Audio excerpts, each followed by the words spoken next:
অনেক বছর পরে আজকে সিলভার কাপ মাছ খাওয়া হবে। Hey everyone, it's me Tania, welcome back to my new video. কি অবস্থা সবার, কেমন আছেন? আই হোপ সবাই অনেক বেশি ভালো আছেন। অ্যান্ড আলহামদুলিল্লাহ আমরাও সবাই অনেক বেশি ভালো আছি। আজকে সকাল থেকেই শুরু করা যাক। সকালে আম্মু এখানে পরোটা বানিয়ে নিচ্ছিল।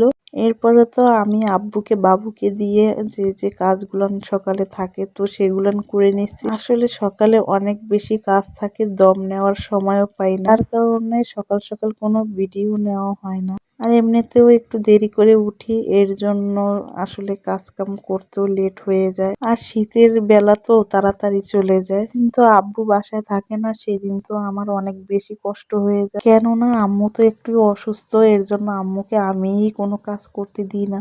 আর আগেরকার দিনের মানুষ তো এরকমই, কাজ দেখলে আর কি বসে থাকতে পারে না। আম্মুকে যে আমি এত বলি আপনার কোনো কাজই করতে হবে, কে শুনে কার কথা। যাই হোক, আজকে শুধু কম তরকারি রান্না করব, কম হলেও 3টা তরকারি আজকেও থাকবে। আমি ডিম দিয়ে আমি পাতাকপি ভাজি করে নিয়েছি, আর এই ভাজিটা খেতেও কিন্তু অনেক বেশি মজা হয়েছিল। তো বলছিল পুরা পাতাকপিটা ভাজি করার জন্য, আর আমার কাছে মনে হয় অল্প তরকারি রান্না করলে স্বাদ বেশি লাগে। যাই হোক, অনেক দিন পরে কিন্তু এই সিলভার কাপ মাছটা খাবো। আব্বু বাজারে গিয়েছিল, আর বাজার থেকে তো অনেক বড় সাইজের একটা সিলভার কাপ মাছ নিয়ে আসছে। সচরাচর কিন্তু এই সিলভার কাপ মাছটা কিন্তু আমাদের খাওয়া হয় না, তাই বলতে গেলে অনেক বছর পরে আজকেই খাবো। সেই ছোটবেলা খেয়েছি, তেমন একটা স্বাদ মনেও নাই। আর এই মাছটা দেখার সাথে সাথে নাকি আব্বুর অনেক বেশি পছন্দ হয়েছে। প্রায় মাছটা নাকি 3.5 কেজির মতন ছিল, মাথাটা দেখেই তো বোঝা যায়, তাই না? কত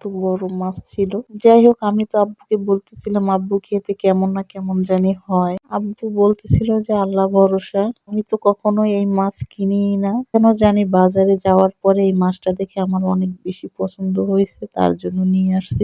দেখা যাক, খেতে ভালো হলে তো আলহামদুলিল্লাহ, না হলেও তো কিছু করার নাই।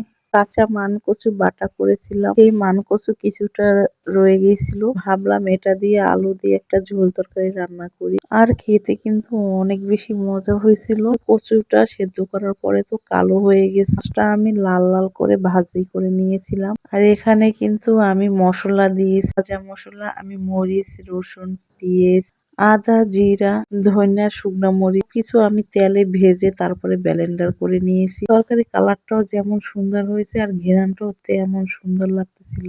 আর বাবু কান্না করতেছিল, আমি তো বাবুর কাছে গিয়েছিলাম। আমি উঠে যাওয়ার পর তো আব্বু বসে গেছে এখানে চুলার জালটা জ্বালানোর জন্য, কারণ কাঠের চুলায় রান্না করতে গেলে একজন না একজন থাকতেই হয়। এরপরে তো আমাদের রান্না বাড়া কমপ্লিট, এবার খাওয়ার পালা। তো গোসল করে নামাজ শেষ করে এরপর তো আমরাই খেতে চলে আসছি। আলহামদুলিল্লাহ, খাবারগুলো অনেক বেশি মজার ছিল।